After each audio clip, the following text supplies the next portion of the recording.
Reading in bed. Reading in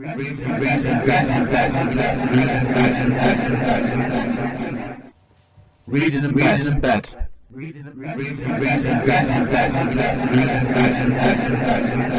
Hey guys, reading in bed. And this is definite now, unless Amanda tells me otherwise. It is episode 46. Is that correct, Amanda? It sounds right to me. It always sounds right to you, doesn't it? But anyway, of course, I am Andy N. I'm Amanda Nicholson. What is reading in bed, Amanda? And people that don't know, and if they don't know, I don't know why. It's a book review podcast. Yeah, and what we do is we will review a number of books, sometimes books together. And what we'll then do for you is like we'll go for it, Amanda, won't we? Tell people what we like about the book and what we don't like about the book. Yeah. And in some cases, Amanda, and people are wondering, is the books we may end up disliking, finding more weaknesses in the book than actual likings in the book. So, but anyway, all should be revealed. So, right, Amanda. Well, obviously, the first book we're going to do today then is, of course, is news, isn't it? Before I forget the books. Yeah. What news have you got, Amanda? I have two pieces of news. The first is that the book that I've edited and also got some work in, From the Shadows, is now available as an audiobook on Audible, Amazon and Apple Books. Yeah, I've got that. It's rather good as well. So, okay. I think you're in that as well, aren't you? Yeah, like I said, because it's rather good. Right, okay, Amanda. What's your other news then this time? My other news is I have a writing book that's on pre-order. It's not a complex guide, like everything to do with writing. It's more of a sort of based on my experience, answering specific questions based on what I've learned that other people could learn from. So it won't cover everything, but it might cover some things that you've wanted to know. And it's called What Do I Know? Good to me, and good to be. And do you have anything planned for the future, Amanda? You can reveal wise in your book, your publishing wise. We have two joint books coming out soon. Yeah, November and January, isn't it? So yeah, that's why. So, and what are they called? One's called The Snow Is All Could See, and the other one is called Run Away With Me, again in 8 words. Yeah, and they should be out November and January, didn't we say? If my memory is correct. Yeah. Good. To look for some people to look forward to, definitely. Do you want some news of me, Amanda? Yeah, I've recently been featured on a podcast, haven't I, Amanda? A poetry podcast. Was it Eat the Storms, was it called? Am I imagining things there?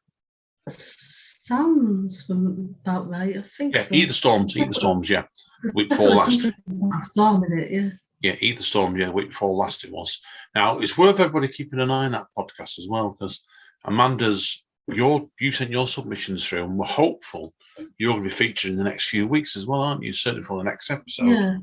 He's either going to feature it or we're still rolling about on the floor laughing at it. Oh, I'm sure. It wasn't meant to be funny. Well, the last piece was, right? Yeah, I know you said. One's serious.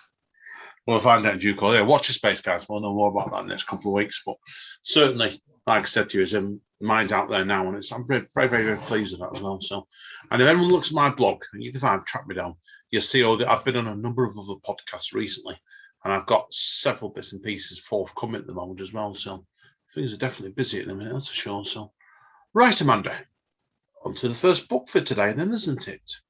Yeah. And do you want to tell people who the book is by? It's by Stephen King. It's a little-known author that you might have heard of. Yeah, he's a very indie author. Not a lot of people know him, really, do they? No. He's never going to make it. And what's the book called, Amanda? Billy Summers. Would you like me to do the book? Yeah. Okay. Pardon me. Okay. From legendary storyteller and #1 bestseller, Stephen King, whose restless imagination has a power that cannot be contained. The New York Times Book Review comes a thrilling new novel about a good guy in a bad job. Billy Summers is a man in a room with a gun. He's a killer for hire and the best in the business. But he'll only do the job if the target is a truly bad guy. And now Billy wants out. But first, with one last hit. Billy is among the best snipers in the world, a decorated around war vet, a Houdini when it comes to vanishing after the job is done. So what could possibly go wrong? How about everything? This spectacular, can't put it down novel is part of war story, part of love letter to small town America and the people who live there. And it features one of the most compelling and surprising duels in King fiction who set out to avenge the crimes of an extraordinary evil man. It's about love, luck, fate, and a complex hero with one last shot at redemption. You won't put the story down, and you won't forget Billy. Right, Amanda, where should we start? Well, I read the audio version of this, didn't I? And you read the actual Kindle version.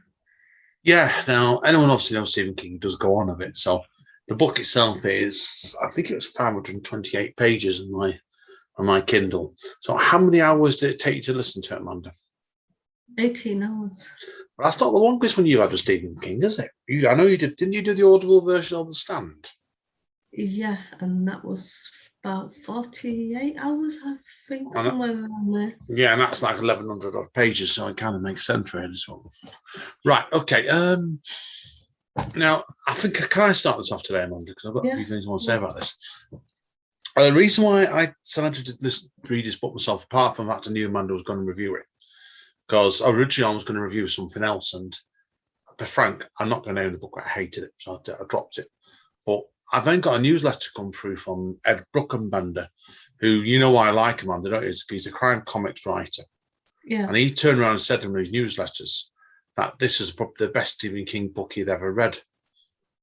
So I knew you were reading it. I'll jump into this one straight away. So, but what made you want to review this book today, Amanda? Well, I'm trying to read all of Stephen King's books. Okay, well, and you've trying to read all of his books then. How did this feel to compare to his other books? It's quite a different sort of book for him, this, isn't it? Yeah, I think it is different, but I think that's the point. You've got to keep moving forward. You can't keep writing the same things all the time. Yeah. Now, obviously, people are wondering, this book's obviously is composed really, Amanda, isn't it, through the eyes of a hired killer. And did you notice 3 definite changes in the narrative in this book? I noticed 2, because there's him when he's like telling his story, and then there's the other version when he's actually like he's writing, and it's like a book in a book. Yeah, I thought the review I read, so I said 3, where you look at the fact where he had the big setup, didn't you? When he arrived at his job, he started writing, and then it led to the assassination, which I'm not going to reveal. Yeah. And then straight afterwards, we met obviously the young lady who changed his life, didn't we? Yeah. Then like they went on the run for a bit and like a road movie. Then it went to that final mission, didn't it? So yeah, that's why. So it I find it very surprising, this book, in quite a few ways, actually. That's why. But how did you feel about the point up to where the assassination attempt happened, Amanda? Did it feel like it was a bit slow paced at that point to you, first of all? I suppose it was showing the build up to it and like all the preparation that went into it, and obviously you knew that wouldn't be the end of it. Yeah, I had visions that that's going to be right at the end of the book, and it wasn't. He did it right on dead on the halfway through the book, so which was really good. So, but okay, probably best way to look at this, Amanda, is then tell people obviously how the book changed gears for you and Alice came into it. I know you like Alice as a character, don't you? Yeah, there's another book that I've read called Cellar by Stephen King that we saw the really bad, I think it was a film version of. Oh, God, it was Podmangers. That was crap. Yeah, they cut it to bits and completely ruined it. But the female character in that, the way she was portrayed in the book, just I felt a little bit like he was thinking of her when he wrote Alice. And I liked that character. And it added a bit of light-heartedness to it. So otherwise it'd have been like men over and over and over again. Yeah, and of course straight away. But no, I get completely with that. So no, I agree. Now, do you think she probably, when they introduced her, it seemed to me like they were changing gears in the book, didn't they? Yeah, and I think you got to see a different side of Billy Summers as well, than the way he was around her. Because up till then, you just seemed like this focused killer that just doing whatever he needed to get his job done. Yeah, I think so as well with that. And I also thought as well, it showed the impact how it wasn't necessarily just changed him, was it? Because obviously that we had his what do you call him? A second man? Like the guy that he did a lot of work. Bucky, I think his name was. Yeah. And you saw how he changed Bucky as a character as well, didn't you? So Yeah. that's why it showed a lot how they changed them both of them really. So, and it was very, very interesting. That was so. That one. So, was there anything that you thought was a real strength in this book, being the Stephen King fan that you are? Yeah, I like the way he's written the characters because they're flawed, but they're also like, it's not just like, oh, well, this is a bad person. And I think I've seen a lot of books where people have made that mistake where they're writing the so-called bad guy and they think, oh, we have to make this person as bad as possible with no redeeming features. And it just doesn't end up being very fleshed out when you do that. Yeah, But Stephen King, he's always been able to do that quite well. Yeah, of course. So, and there's also like people know him for obviously his horror side of things. Really, this is not really a horror book at all, Amanda, is it? It's more crime, I suppose. Yeah. But it's not like there's so many crime books out there, and it's all like DI this and DI that, and it gets a bit boring. This is the kind of crime book I like, where it's not really focused on some detective trying to solve it. Yeah, no, I agree. I'd dark aside to it that reason. It kind of made me think of a couple of occasions, and they're very different, obviously, to my Nowhere Man books, because he's Evan Bourne is a serial killer himself, and like he's approaching it. I think it's quite different. That's why. So yeah, I agree with you completely in that one straight away with it. So now, is there anything else that you want to talk to about this book, particular, Amanda? I do have a slight down point, which a lot of people pick up on quite often when it comes to Stephen King. Should we move on to weaknesses then? Is this a weakness or a strength? Yeah, it's a weakness. I've got something I want to talk about weaknesses as well, but yeah, that's fine. Go for it. He gets criticised a lot because of the way he writes women. And there is a part in this where he's rescued Alice from the gutter where she's been dumped after these boys, or call them boys or men or whatever you want to call them, have gang raped her. And he brings her inside and she's soaking wet, so I can understand he has to take her clothes off and get her changed into something dry so she doesn't catch pneumonia. But then it starts describing in detail about all the things you can see inside her private parts. And it's just really ridiculous because why would he be looking that close? Yeah, that was a bit funny, that part. I remember the part you mentioned. To be able to see what it says he can see in the book, he'd have to have his head between her legs and be looking in there with a magnifying glass, and even then he might not be able to see. And it's just like, if you're reading it, and obviously Stephen King's got a wife, it's like, have you never seen a woman naked before? Oh, God, yeah. No, completely. It's very, very, very weird. But yeah, and I get you played the with that. So it's a bit probably OTT with it straight away. So is there anything else you didn't like about this book, Amanda? That was the only downside for me. It's like I can defend him to a point because I don't think he's a womanizer and he's not been with tons of women, but he does have a wife, so he should know a little bit about the female body. Yeah, it's fair enough. A couple of bits of point to me in this one, okay? And it's this only my opinion to bear in mind. Obviously, Amanda's going to completely disagree with me in this. I thought pardon me. I thought the pacing was a bit slow during Act 1, to be honest with you. And I'm glad he made the choice what he did to speed when it speeded up when we met Alice, didn't it? Because the book did to pick up a few gears on the second half of it. And I felt it probably could have been trimmed a bit for that reason when Alice came, the pre-boy to Alice came in the book. But it was a lot. I did really enjoy it when she came in the book. I think she picked it right up. I wasn't also, if I'm honest, fully convinced with some of the bits of the novel because I've read better examples of it. Paul Auster's done that twice at least, better he has.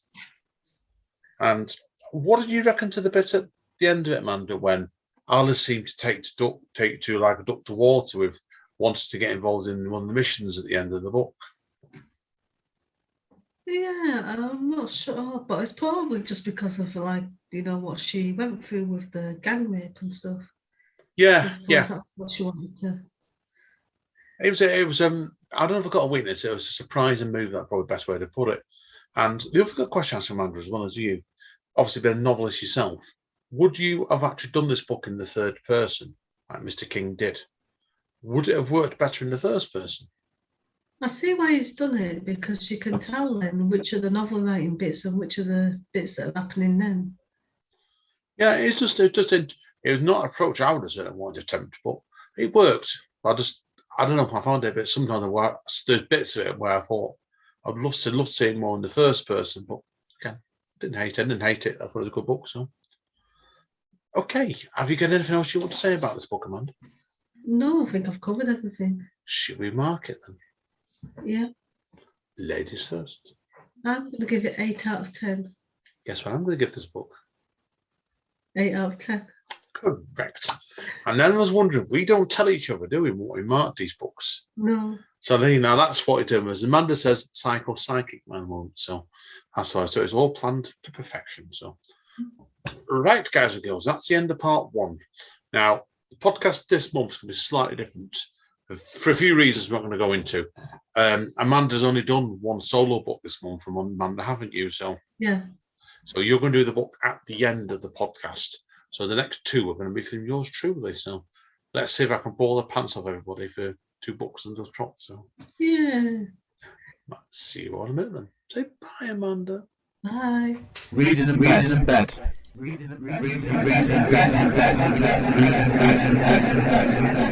Welcome back to Reading in Bed with me, Amanda Nicholson, and Deanne. My first book of this month. This one I got off a Goodreads one, actually, from a couple of months ago, actually, by a lady called Minka, and the book's called The Watcher Girl. Right, Amanda. Okay, do you want to start with the blurb? Yes, please. Okay. 8 years ago, Grace McMullen broke Sutton Whitlock's heart when she walked away. But it was only to save him from the baggage of her own troubled past. Now all she wants to do is make sure he's okay. Only everything she learns about him online says otherwise. According to his social media accounts, he's placed roots in her hometown, married a lookalike, and even named his daughter Grace. He clearly hasn't moved on. In fact, it's creepy. So Grace does what any concerned ex-girlfriend would do. She moves home and watches him. But when Grace crosses paths with Sutton's wife, Campbell, an unexpected friendship develops. Campbell has no idea who she's inviting into her life. As the women grow closer, it becomes clearer to Grace that Sutton is not the sentimental man she once thought. He seemed controlling, unstable, threatening. And what a broken man like Sutton is capable of, Grace can only imagine. It's up to her to save Grace and her baby now. But while she's watching them, who's been watching her? Okay, so what made you want to read this book? Confession, I can't remember. I can't remember. It's one of those ones where it was a first read one, and it was I think it was May actually. It was a couple months ago anyway, that's for sure. So, and when we were in, people know, so we got married, didn't we, last month, and I saw the length of it, and I thought, oh, it'll be good. Let's have a watch. Let's read it. I'll read it over our honeymoon, and I read it in about 3 days. So, because it's only, what was the good thing about it, Amanda? It was only 238 pages. Yeah. So, what are any good points to this book? Oh, well, I afraid that was there any good points to this book? I said it was actually 286 pages, so, but it got off. That's a good point. That's a very good point, because honest to God, like I know you agree with this, Amanda. The Billy Summers book we read before, that took me just over 2 weeks to get through. It was 528 pages. This one was 286 pages, and it was nice because it was a short, sharp little book. It was short and sharp. And the first 100 pages or so were really tense to her. And as the book is fairly short, I think it worked well because it didn't really hang around when things threatened to explode, and they did. The second half of the book then basically moved into it quite quick, despite the book having a number of faults. Okay, so is there anything else good you want to say before you move on to those faults? No, I'll move. Do you want to move straight on to the faults? Yeah, tear it to pieces. This is more critical and more of an actual ripping to pieces, really, because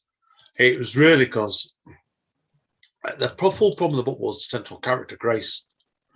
It wasn't like the fact where, you get some books, Amanda, main character is unlikable. Yeah. This one was actually ridiculous as well as unrealistic. Yeah. I know. You tell me. Let me, as a woman, Mandy. Let me ask you a question. If you then split from an ex you've been with for years, Yeah. would you go back and check on them 8 years later on social media? Check how they're coming. Well, I did that, didn't I? Because you wanted to know what it was like. That was a big difference, wasn't it? Right. That was a big difference. Once we found out what had happened to this ex, it's like I didn't go move back there and start spying on him. I just thought, oh, poor woman that's got stuck with him. We're naming no names in case that person is watching, reading, and listening, whatever, right? But we don't want to get any criticism, any legal feedback. But yeah, no, it made me think of that, Amanda, when you know me, you think like this is the crux of the problem with this book straight away is the character was as well as unrealistic, it was ridiculous, really, because you think yourself really like I don't know any women who have done that, gone and checked out like their ex-partner out on social media, discovered what had happened like that, and then moved back to their hometown and go and get in touch with the dad who they haven't spoken to for 10 years and their sister. I can think of one person that might, but I'm not going to mention them on here. Yeah, but you know what I mean. There isn't really many, is there? No, nobody was saying anyway. Exactly, and the trouble is, it's one of those ones where the twist that should have been a really quite explosive twist that came up just around about 50% mark. It was it just wasn't believable. That was the big problem you had with it, and that the character, right, which is meant to be like the real creepy ex-husband Sutton, you didn't really get many scenes of him in it, really. You couldn't get to grips of any sort of hints of what it was like in the mystery. I think you met him once about 40% into the book, and then the twist came along 10 pages later. It was really, very awkward, because you could, to make that sort of twist work, and I don't want to give the twist away, and it was where it sort of twisted, turned the narrative on its head. It's got to be, you've got to know more about this husband. Have you doubting, is he a bastard or is he a good guy? He's not the one that's upturned his life and moved to be near her, is he? No, that's what I mean. So it's really awkward book, this one, in places. I felt the last 30 pages or so, when she was under threat of her life, that was fair enough. It worked to a degree then. And the book gets a full resolution. Just go from A to B to C, fair enough. And I can't criticise the book for the length of it, because it was bang, bang, bang. It's nice to read a book so short, but the actual premise of the book was just plain ridiculous, really. You just can't believe in it. And we did have such an unlikable character, and she wasn't that much likable by the end of it. You've got a problem, I think. What do you think, Amanda? I think I would have burnt the book. It was on a Kindle, thank goodness, right? So there's got to turn up. But come on, so I'm not going to read what I've done with that EPUB book on the Kindle, shall we say? But anyway, that's pretty well I've got to say about this book. There's not a lot more I can add about it, really. So, okay, so do you want to give it a mark out of 10? What do you think I want to give it? I think it's going to be a 4. 5. Wow, that's generous. I would have been very generous there, because if the book had gone on for 400 pages, it would have got a 2 or 3. But as it was a short, concise book, let me ask you a question, Mandy. Is 286 pages a novel, this sort of genre, quite short, do you think? Some of my books are about that, so it was nice to read a book which is short. Just once the book's naturally finished, it's like, I don't think you should be thinking, oh, it's got to be this length or that length. Yeah, what I found out afterwards, after I read the book, when I was getting reviews together last night for this, was I didn't realise actually this was the first and the second in the series as well. And I thought, oh no. And I think there's probably going to be a third one coming as well. And I thought, oh no, who knew? Oh, what did you win for Christmas? Oh, thank you. The only thing is, you could argue with it. I'm not going to read the first book, but it's obvious on the second book itself. The fact was you could jump straight into it. Whether you'd like it, that's another ball game. So, but anyway, it's not a recommendation anyway. It is most definitely not a recommendation. So, right, okay, Amanda, should we wrap up part 2? Yeah. And you're going to choose part 3 as well, aren't you, in a few months? Yeah, if I don't die before then. Oh, you'll be live then. Right, guys and girls, see you on a bit then. Amanda? Bye. Bye. Reading in bed.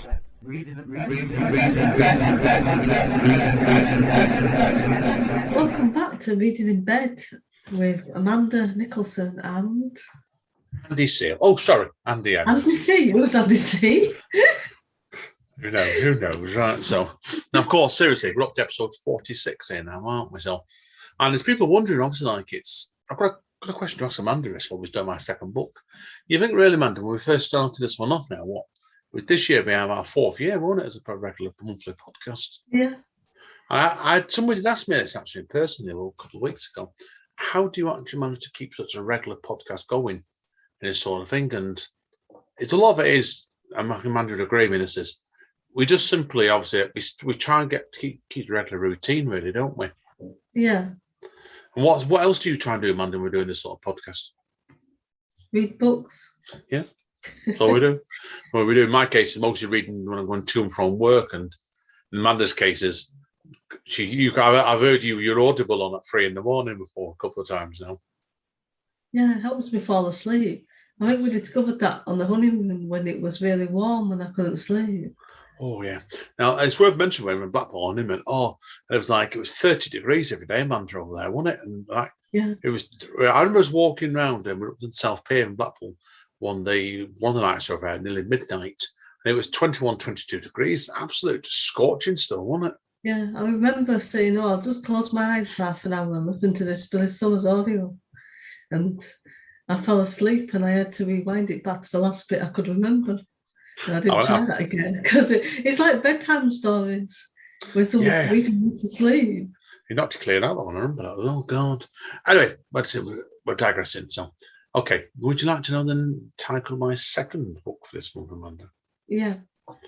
Okay, the book is called The 86th Fix by Keith A. Pearson. Okay, do you want to read the blurb? Okay, the blurb is, on the way home from school in 1986, Craig Pellin decided to buy a can of Coke. He wasn't to know a seemingly inconspicuous visit to local newsagents would dramatically change the course of his life. Consequently, Craig now lives in a loveless marriage and earns a living in a dead-end job as the manager of an electrical store. He could have been so much more. He could have achieved so much more. But fate hasn't finished with Craig Pellin. A school reunion proves to be the catalyst for chaos, and decades on from his visits at newsagents, Craig's mundane life is turned upside down as his past comes back to haunt him. As he plummets towards rock bottom, all seems lost for Craig until he's found a lifeline, the miraculous lifeline of a brief trip back in time to 1986. Will he be able to fix his life? Is it as simple as just reverting one decision he made over 30 years? Craig is about to find out. So is this supposed to be a serious book or a comedy then? I've read more serious books, okay? Best way to put it, 2 years up. It's got a very downbeat, sarcastic lead character, that's for sure, okay? Is that fair enough? Yeah, because it's just a bit strange in the blurb where it says a trip to the newsagents changes his life. Yeah, he's I think you probably sum it up really. He's probably not the brightest spark in the world, shall we say, but he's charming. You know what I mean? And has that underdog feel with a great sense of barbed humour that has you rooting for him right from the beginning. And that's the problem you've got really with him. That's the contrast in this book and the Watch Girl book I read before, because she was really unlikable, going into ridiculous situations. And this one's a bit of a ridiculous situation really as well. But he's funny. And he's got that, you know what I mean? There's a charm there. Does that make sense? Yeah. Well, you've got to quite like him. That's the reason. That's all. I got that straight away. And I think, really, like I said before, this book's pretty quick to read. Because as I said before, Billy Summers took me about 2 weeks to read, at least 2.5 weeks. And I remember reading this one on honeymoon. We were in a hotel room. And I chuckled at certain points in it. And I remember you saying to me once, "What's over you?" Because you caught me chuckling twice at this book, and that was in the first half of the book, his life, because it was quite funny in the first half of the book. And that's why. And then the second half of the book, he went back in time, and that perhaps wasn't as funny, but there was a lot of setup in this book, wasn't it? It worked for that. So Yeah. So, any more good points you want to say before you move on? yeah. I'm going to ask you this one, Amanda, of a novel that she solves a question there, really. You know, like obviously when you're devising a book, how do you always believe about creating a good, solid backing cast in the book? I think it just comes to me as I go along. I know a lot of people plan it, but I usually just write it down and then I'll go back to it later and develop them. Yeah. And just see how it goes and how they all react to each other. Well, this one, I think he's done this really well, because in this book, the actual main character, he's got a really good backing cast in him, really. And some of them are much more sympathetic than others, that's for sure. But I find yourself, you liked all the backing cast in it, and I think it had that had a charm behind it. It really had a nice charm behind this book, it did. And that's why I really enjoyed it. So, but anyway, that's all my strengths. Okay, so what's the only thing that you didn't like about the book? Yeah, two things really in this one. I felt the build-up. You know, you do the big setup, don't you? Going back in time. Yeah. It was a bit long, to be honest with you. I liked it when he got there, and I felt when he was going around fixing everything in one day, it seemed like a bit rushed in places. Does that make sense? Yeah. It was like it, and then they started as well. They bought into it in the second half of the book. His granddad and grandmum, who I don't recall getting mentioned in the first book, and they got killed in a car crash when he was a child. Yeah. So he was trying to stop them from getting killed, and I thought to myself, it felt a bit like information overkill, if that makes sense, doesn't it? Yeah. That's fine, but anyway, okay. The other thing, the one other point, Mandarin, as well was the ending as well. It's my fault really, because I got recommended this book from a guy from work. I should have perhaps checked this when I got the book, but it turns out the too long setup was leading to a sequel, which left things dangling massively in mid-air badly. And I sat there thinking, oh, for fuck's sake. You know what I mean? With that sort of thing. Yeah. The last 5 pages were really frustrating. You wanted to know what had happened. So, as I said, anyway. So, are you going to buy the sequel then? I will have to, because I did like the main character. I had the sequels in the $2.99 in Kindle, so that's okay. So, if it had been $7.99 out of something or worse, I'd have been spitting feathers. Yeah. Have you ever had that before, Amanda, when you've bought a book and the ending just left you like dangling in the mid-air, thinking, you bastards?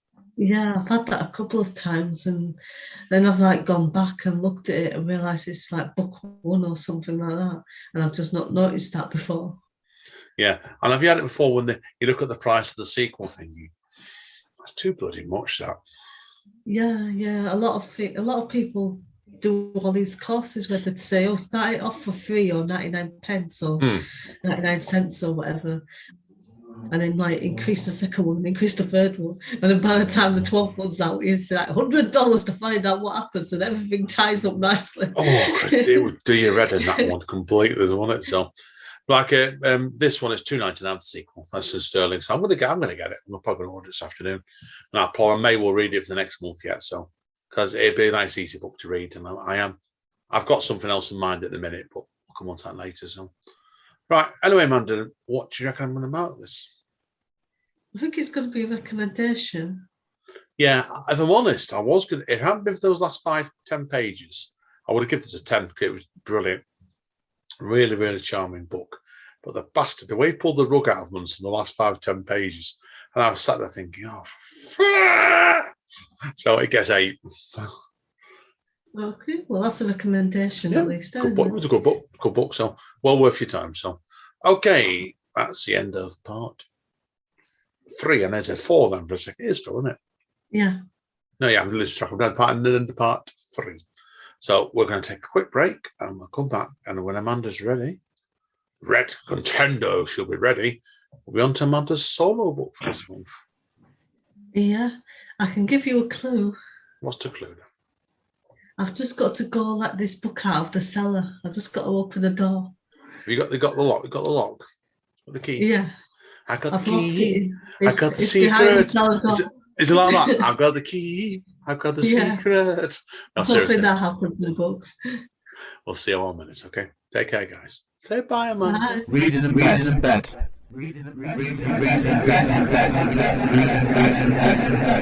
Hi, guys. Yep. Part 4, Reading a Bed, episode 46. She is, at least she is this month, Amanda Nicholson. And who am I? Well, you're going to divorce me next month. Knowing you, you're going to change your name to Amanda N next month and marry me to Mandy Steele, won't you? Yeah, why not? And who am I then? Andy N. Of course, the one and only. Now, over to Amanda now. She's got a solo book for this month. And Yeah, you've done, I know, seem to recall Amanda this one. Please tell me if I'm incorrect. But haven't you done a reading about extracts of this gentleman's book we've done? Yeah, there is an extracts up on the same websites that all the usual episodes are up on as well. Yeah, okay. Well, what's the name of the author then, Amanda? Jackson Arthur, and the book is called Cellar Short Horror Stories. So it's an anthology of all his horror stories. Yeah, it's only was it 9 stories or something, wasn't it? Something like that, yeah. I vaguely remember there being a poem in there as well. Oh, cool. Okay, well, obviously, with it being shorter stories, they're always very hard to give strengths and weaknesses about and believing. So, what do you want to do with this one, Amanda? I can give you the blurb first if you want. Yes, of course. I forgot all about that. Because my brain's not engaged today.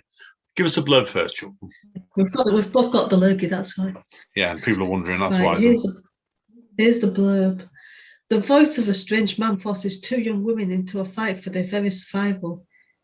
Who is Dr. Brandt, and what is the silent invasion?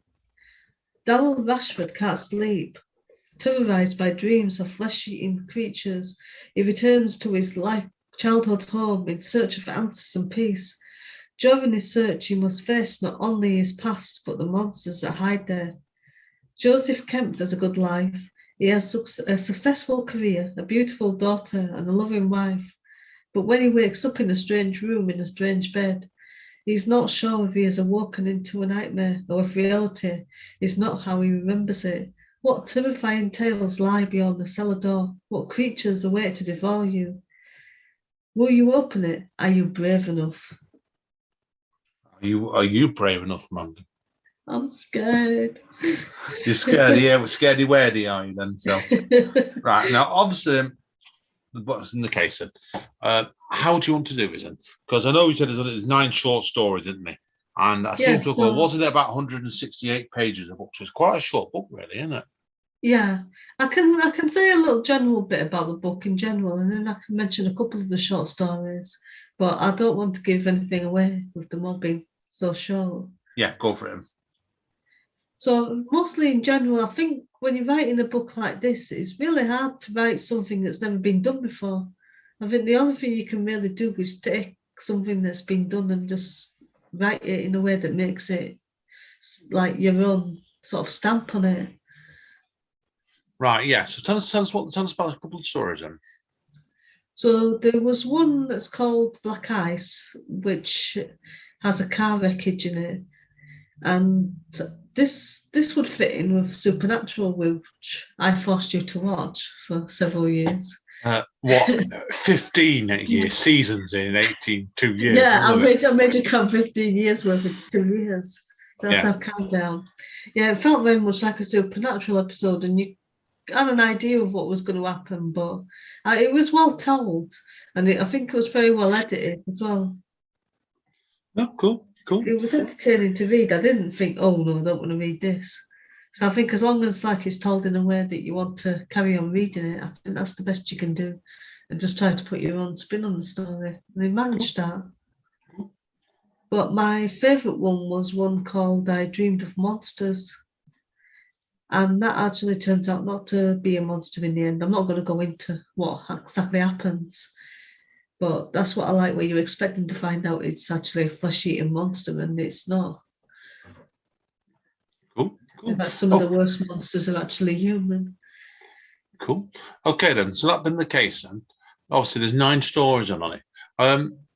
Is there anything else you really want to talk about with this, Amanda, on the strengths-wise of it then? Was there anything that you thought was really, were the stories quite consistent in quality, were they, or did they vary a bit?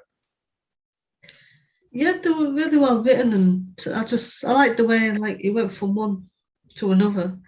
And there was one called The Devil Down Below. It didn't go the way I thought it was, which is a good thing because it catches you off guard and surprises you a little bit. So it wasn't always like, oh, I think I know how this story is going to end up. Sometimes it did surprise you. Oh, cool. So I said it's like if people wonder what that tells you, I think it's 168 pages. It is it's quite a short story collection, really, isn't it? So was it quite a quick book for you to read this one, Amanda? Was it? Yeah, I got it read in less than a week. That's good going. So was there anything that you didn't like about this book? I don't know. I won't say the fact that some of the stories, you know, how they're going to end up, because I think that's the fun in it sometimes. Sometimes I like to be able to sort of say, oh, this is going to happen, and then it does. People like that sometimes, but it's a good mixture as well, I think, of like things that you know it's how it's going to end up, and then other ones that catch you off guard. Yeah. No, that's fair play. Fair play of it. So now, is there anything else you want to say about this podcast, Amanda, before we mark it today? No, I think that's pretty much it. Okay, then we better give us the markings then, hadn't you? I'm going to give it 7.5 out of 10. So it's a recommendation. It's interesting. Why did you go for half? I think it's not quite 7, but it's not quite 8. Yeah. But anything over 7, if anyone listens regularly, will know it's a recommendation. Yeah, so you did enjoy it anyway. So yeah, that's fair enough. So it's fair play to you. So, right. Okay, guys, that's the end for episode 46 today. Now, we've just been speaking to Amanda off mic before, and I think we've just decided, Amanda, what our joint book's going to be for next month, didn't we? Yeah. Would you like me to reveal it? Yeah. The book itself is a thriller. Well, this looks like a thriller, anyway. Whether it's going to be a horrible thriller or just a thriller, we'll soon find out in due course, won't we? Yeah. My Kindle's just crashed on me as well, which is not very helpful. But the book itself is called Her Perfect Family. And it is and it's just crashed on me, so it's very, very helpful. There we are, by Teresa Driscoll. So watch your space next month for that one. I'm currently reading, Amanda, aren't I, as well? A book called... See, this is well organised this today. The Girls in the Attic by, and I can't even read who the author is, by Marcus Gabriel. So that's my first 2 books next month anyway. So Amanda is keeping it top secret. What else you're going to read, Amanda, aren't you? Well, I have downloaded an audiobook, so I'll probably end up reviewing that. Cool. And we'll see what the third one's going to be. Because I've got Life of PI still to read. I've read parts of it. And I might do that in the third book next month, yeah. But we'll see. Watch your space. So. Right, Amanda. Okay. Bye, everyone. Sleep tight. Night. Don't let the bed bugs bite. And most importantly, don't go down into the cellar. It's down there. What's down there? Amanda may ask. Reading in bed. We are in the cellar.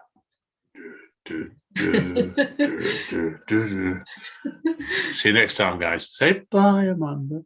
Bye. Reading in bed. Reading in bed.